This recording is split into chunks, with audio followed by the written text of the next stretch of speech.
Welcome to the Holistic Career Change Podcast, one-stop shop for everyone feeling stuck in their career and who are looking to identify, change, and succeed at their new fulfilling work. I'm your host, Vilma. Let's go. Hi, lovers. How have you been? So not sure if you've noticed, but I did not publish an episode last week. Maybe you have, maybe you haven't. I don't assume you sit there refreshing your feed every Monday, waiting for the Holistic Career Change podcast to drop. Anyway, so I feel like I owe you a little bit of an explanation. So what happened last week is that I ran out of days in a week. It's been really busy times here. And I usually have an episode or two pre-recorded, but on last Sunday night, I realized I had run out of the episodes and run out of the week to record them.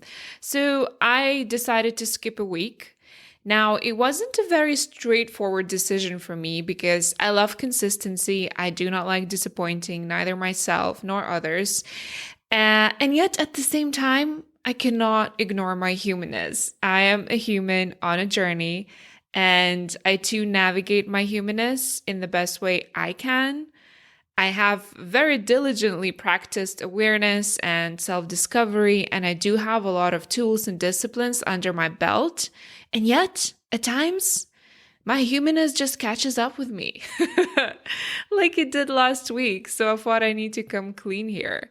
Don't get me wrong, at first my asshole brain really wanted to convince me that I should judge myself over this decision. That's why I always say be very vigilant around your asshole brain, because more often than not, it does not have your back and it has made this secret pact with your limiting beliefs to plot your demise. Trust me, I'm pretty sure there's some sort of conspiracy going on there.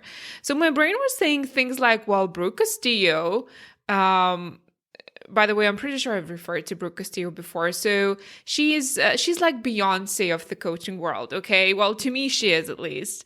And so she has had her podcast for nearly 5 years and she never skipped a week, like ever, not even 1 week. So my brain was like, well, Brooke never skipped, and if you can notice the pattern is that my brain went straight into that compare despair mode. And in such moments when I notice my brain go there, I usually just engage with it. And I really would suggest you to try that too. So the way it went for me is when I heard my brain comparing me to Brooke, my response to my brain was, well, yes, but I'm not Brooke. And that is my superpower. I'm me. I deal with life in the way I am guided to. I am on my unique path.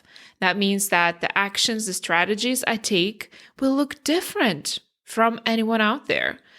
It's not a drawback. It's me having my own back and honoring my authenticity. I'm very happy for Brooke. I'm obsessed with her. She's a true inspiration to me. And also I'm very happy for me.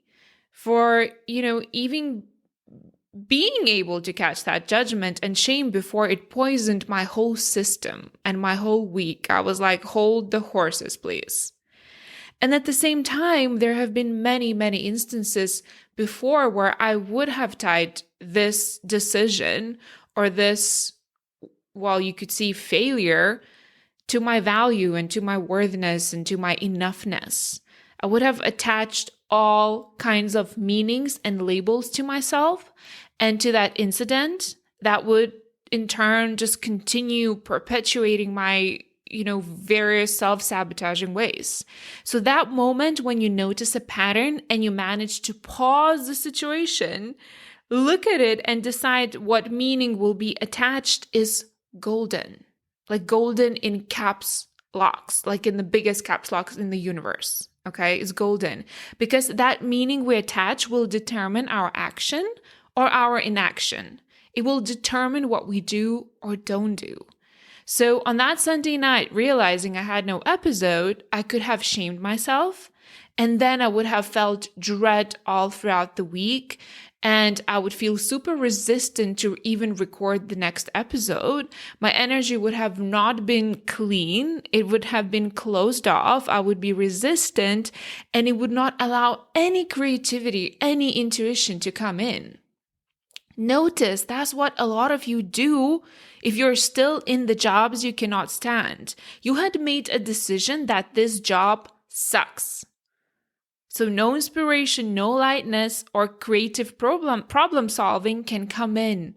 The energy is heavy, so heavy. That's why you're tired all the time. Now, if you change it to, well, this is a pit stop, not my final destination. I will serve this place. I will squeeze all of the value and learnings that I can out of it before I switch to my career of purpose. How different would you show up every day to your workplace or to your computer if you're working from home? It's like day and night in the change of energy. So in the way I analyzed my situation and the meaning I eventually attached to that Sunday evening was, oh wow, how interesting. I ran out of the week. Let me examine what happened there with my time, with my thoughts, with my energy. What is not in alignment? Do I need more rest? Did I take on too much? What happened there? Where do I need nourishment? I went in with curiosity. I went in to examine as if I was a mother whose child told her that he was not feeling well and that he has, a tummy ache. A mother would then ask, what did you eat? Did you eat at all? What were you doing when you didn't feel well? Have you slept well last night? Is this the first time you feel this? Has it happened before? She would not judge. She would not shame. A mother would lovingly embrace her child and then with careful curiosity examined what happened. If only we could extend that same attitude, that same love, that same acceptance to our own perceived failures. Can you even begin to imagine how different our existence would be then? How differently we would show up for life? And by the way, I'm taking the time to share this episode skipping story as I really wanted to make a point to never forget and to emphasize for both you and for myself that I too am very much work in progress. I am in the trenches with the rest of you. And I shared this on Instagram the other day that you can be a masterpiece and a work in progress all at the same time. These two are not mutually exclusive. It doesn't matter which level you're in. This will always be true. So I never want to come to connection with you from a mightier than thou position. So if I ever do, please let me know. You have a permission to message me and be like, Vilma, I'm just a friend on a journey. That's all. And at the end of the day, life is 50-50. So the sooner we admit it, the more we can relax and drop all that unrealistic expectation and just enjoy the ride. And you know what? Sometimes in these situations, nothing has gone wrong. Sometimes we just need a break, and that is a-okay. Even more than that, it's perfect.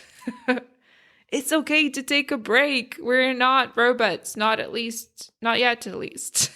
Okay. By the way, my partner always makes fun of the way I pronounce the word robot. I really need to concentrate. So we have one of those, robot hoovers. Even now when I say it, I feel very, very shy about it. So robot. Yeah. Anyway. So, okay. So let's move into the topic of the day. What do you do if you are multipotentialite and you don't think you could be fulfilled in just one specific career or one field? How do you embrace and plan a career then when doing just one thing feels super restrictive? Well, if you're one of those multi-passionate people, then I'd like you to welcome you into the world of portfolio careers. And I already mentioned that in my previous episode that I'm going to do an episode on that, and this is it. So welcome, take a seat, grab a drink, and let's review this together. And before we do that, I know that some of you may be very familiar with this term and others may not entirely be sure what it means. So multipotentiality is the ability or the preference of the person, especially the ones who are strongly intellectual or artistic and have a lot of curiosity in these fields. It's an ability to excel in two or more different areas, two or more different fields. So a multipotentialite essentially is anyone who has many different interests and creative pursuits in life. Often it's even said that multipotentialites have no one true calling, like the way, like, for instance, a specialist would do. And, multipotentialite is a pretty new term. And I was laughing when I was preparing for the episode because I was like, I'm pretty sure it was us millennials who came up with this term. I mean, we're so good with coming up with new words to like legitimize our quirkiness and making it into a thing. So multipotentialite. And the main premise behind the term multipotentiality is that usually we measure career success by the length and the depth of a specialist's career. So, for instance, someone who is a world-renowned historian is when he or she has spent 50 plus years studying Neolithic era of ancient Egypt, like something super specific. So that is what is considered a successful career, someone who's world-renowned, right? Someone who has went in depth into a field. And the old career paradigm praises depth. It praises years invested in one field. It loves specialism. It loves going deep. And while there is a very specific type of person who will thrive in specializing, usually it's someone who is detail-oriented, someone who's very individualistic, like a hermit type, who feels safest in their own world. And there's a huge part of population, myself included, whose natural blueprint is the opposite of specializing in one field. And for the longest time, it may have made us feel inadequate. And there is an increasing number of employees and business owners who actually thrive on the breadth, on a multitude of areas and things that they're into. And yet we're still not rewarded for our ability to juggle and excel at several fields or careers simultaneously. It's still kind of a little bit frowned upon. And while this term is really relatively new, the actual theme of it really is not new. You just need to think of Renaissance people who used to, I would even say, master several different fields, which, by the way, I've always been in awe of a Renaissance person, the idea of it, of someone who could be a painter and a historian and a writer and, they used to play different music instruments, right? They would spend time mastering skills, probably because they didn't have social media, so they had more time. But anyway, right? So the idea is not new. We just have sort of a new term. And the good news is that the acceptance and the popularity of multipotentiality is growing.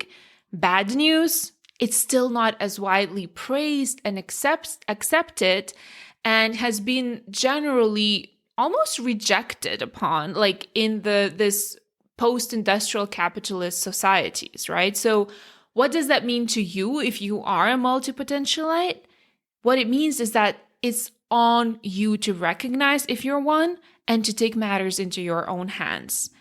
Because a lot of you have forgotten that you are designers. You can design your career. You do not have to just apply for a position that was designed by someone who is looking for a unicorn. You can design your career. And it doesn't have to be any more old school, black or white, either or careers. Like I'm either a social worker or I'm an artist. You can do both. Or like an insurance agent, or like I'm a stand-up comedian over the weekend. You can do both. You can be all four of these if you wanted to, if it pleases you.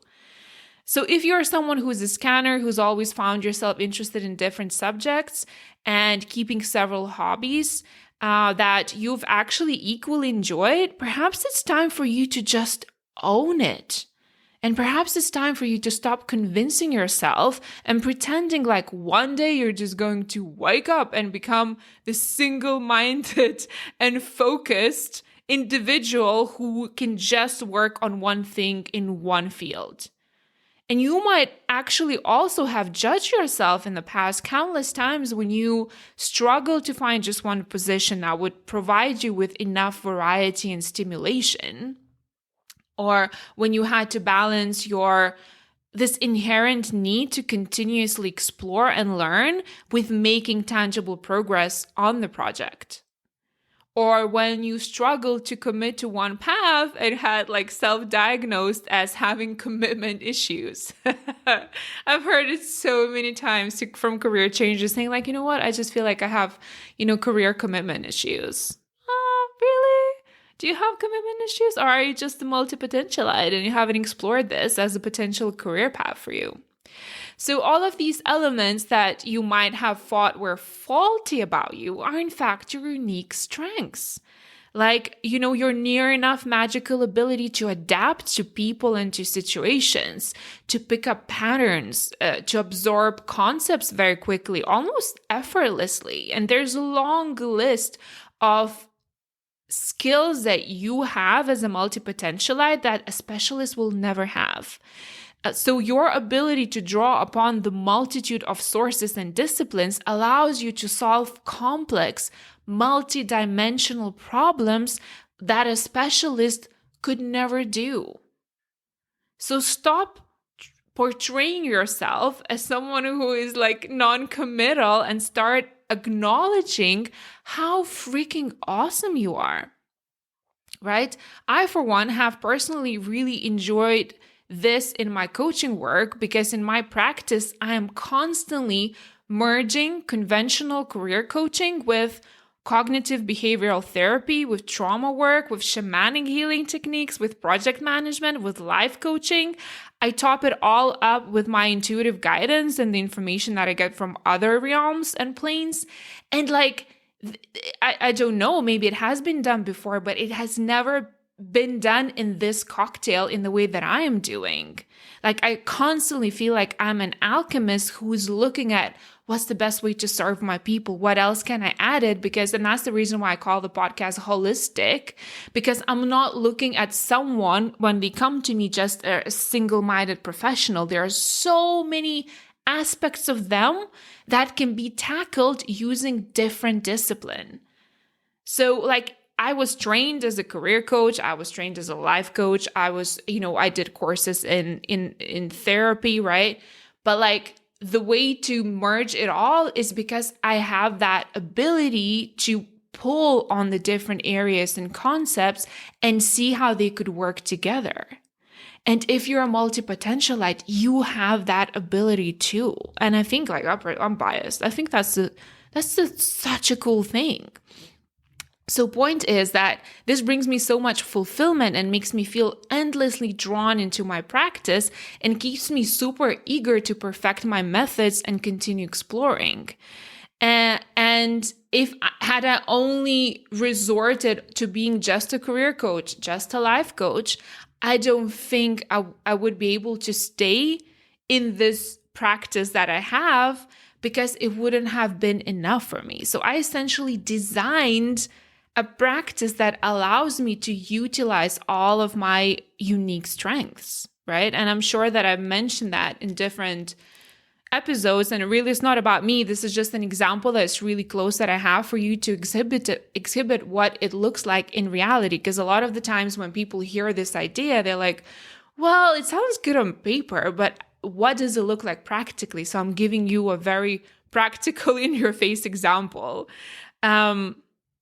Point is, the more we own our uniqueness, the more powerful we become.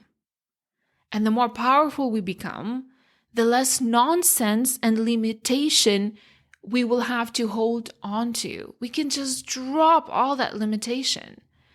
So why won't you just choose to build a life and career that includes lots of variety in it on purpose if that's what your soul is asking you to do? And you know what's super fun when you embrace multipotentiality? Suddenly, you're in the blue ocean of no competition. Like your brain has no one to compare you to anymore. Because you're the only one in this category, in the whole wild world. Like you created this position. So you are not, in one of the swimming lanes with other people swimming next to you. You are the damn pool. You are like the ocean. You own the ocean. So that's why when my brain like gave me that example of me comparing to Brooke, very quickly I was like, hold on. No. We're not going that direction. It doesn't even make sense, right? So this brings up nicely the next topic of portfolio career, which I think I will do like a separate episode about to go into more detail. But I like to think of portfolio career as a way to legitimize your multipotentiality. It's a way of working that can incorporate multiple jobs across different fields. For instance, you might run your own product-based or service-based business alongside freelancing or having even a contracted full-time employment with steady income and benefits. And I'm also, by the way, a big fan of building a portfolio career for a very pragmatic reason. That is multiple streams of income. It's very, very healthy to diversify your revenue, and it's often good for your head and for your heart as well, because you need that sense of financial security in order to be able to create and expand and grow and explore. When we are worried about our finances, and I guess I mentioned it again in probably one of my first episodes, like our lower chakras kick in, survival kicks in, we cannot think clearly, we cannot create from that energy. So portfolio career is very sexy in the way that you diversify income. So even if you lose one gig, you know that you'll have income coming from other gigs, right? And by the way, just a disclaimer, I'm also very aware that for some of you, this idea of having a portfolio career and having to manage multiple streams of activities could sound like a perfect recipe for stress and burnout, okay? This type of people then are better off sticking to one path at a time, or one path forever, or going down that specialist route that I mentioned of. Again, it's just a matter of you recognizing yourself, owning your skills, and not wanting it to be any different than it is. And that's when you can build and create that sustainable, happy, fulfilling career life. And I also know that there are a bunch of you who are similar to me, and you are finding portfolio career very appetizing. Another note to make here is that in a portfolio career, all of these pursuits don't have to be equal in intensity. Some of them may just be more of cash cows that only require an initial investment. So the first example that comes to my mind, which I've done before, by the way, is if you're into writing, say nonfiction, like what's really popular is all those like how to, little ebooks, right? What you could start is you could start writing and self-publishing ebooks on Amazon. And once the book is out, whenever people buy it, you'd get your royalties, you get the payment. No effort is required on your part to then sustain it or maintain it. Like once it's out there in the universe and people will be paying money. And that's one of the hundreds of passive income streams you could build. And it doesn't sound like a lot because short ebooks sell for a couple of bucks. But the longer your work is out there, the more money it is going to be accumulating for you, right? And if you manage several careers in your portfolio, another tip that I have for you is only launch one at a time. And only when that first career becomes less demanding of your time and energy can you then consider launching the second one in order to reduce overwhelm and compartmentalize your activities and your brain activity, okay? Because your brain will want to go crazy, as it always does. So if you're like listening to me and you're kind of like being seduced by this whole portfolio career business, another option to consider could be collaborating with someone else, or even letting them take the lead on an idea, for instance, for a business that you have, and then you can contribute your time and expertise and money and let them take care of the day-to-day. I know a lot of celebrities go into deals like that where they bring in exposure and they actually just have like the whole on-site team of core people who run the business, but they're there just to offer a little bit of knowledge. A lot of serial entrepreneurs do that. So like, why you can become a serial entrepreneur, like on a smaller scale, why not? Right? And I have floated here some ideas and suggestions and teasers in front of you, and you might be interested. Or maybe you have even been considering something like this, but maybe you did not even know that there's a name for it. Either way, what may happen now as you hear me speak is that your brain may get very greedy for how. And we've spoken about the greediness for how, for step-by-step process, how to establish that career. You may want a roadmap, strategy, you want milestones and all of that jazz of how. I really want you to be mindful of this, and I want you to pause here. Because if there is just one message I had to share with you and one goal that I have with this work that I do, is to support each and every one of you in gaining self-confidence and self-belief in finding your own strategy, in learning how to answer your own questions, in problem solving, in making decisions and proceeding with whatever that decision that you commit to. What my goal is to help you become independent in your decision-making process, in not seeking for someone to give you an answer. I already laughed at myself. Like at the beginning of, my exploration journey, I literally visited every psychic, every tarot reader, every psychologist, every palm reader. I know there's a name for it. I can't recall. Like, I've done it all because I was so busy looking for answers outside of me and wanting someone else to do the work and then take responsibility if something went wrong for me. This is a very sneaky way to not own and not own your life and not carry your weight in life, because there's consequences with every decision that you make. But the thing is this: the more decisions you make, the more you fail, the more you succeed, the faster you learn, the faster you grow. You will never be stalling if you learn how to answer your own questions to yourself and commit with whatever that you decide. If you don't know how to start a portfolio career, if you don't have money to hire support, go out there to Google and find it out. Whatever you find, take the first step, commit to it, do something right away. That's how we get into momentum of doing. And I know I'm a broken record. I know we spoke about this before, but really that's it. When you look at the most successful people, that's it. They just have bias for action. They fail quicker, therefore they learn quicker, therefore they implement adjustments and they course correct and they continue. But they don't stop and they don't stall. A lot of the times they don't even take time to even do the pros and cons for too long, because it's pointless. Usually you arrive to a similar place you were at when you began the analysis anyway. I've been in the consulting world. Trust me, this is what used to happen quite a lot, right? So there really is no magic bullet. No matter how people will try to sell it to you and try to give you the process and offer you things, and this will continue happening in the future. That is just the old game, as old as humanity. Someone always has that, special recipe for you. Learn how to make your own special recipe, and then you are not dependent upon anyone. All you really need to have is direction and willingness to open up to the flow and curiosity.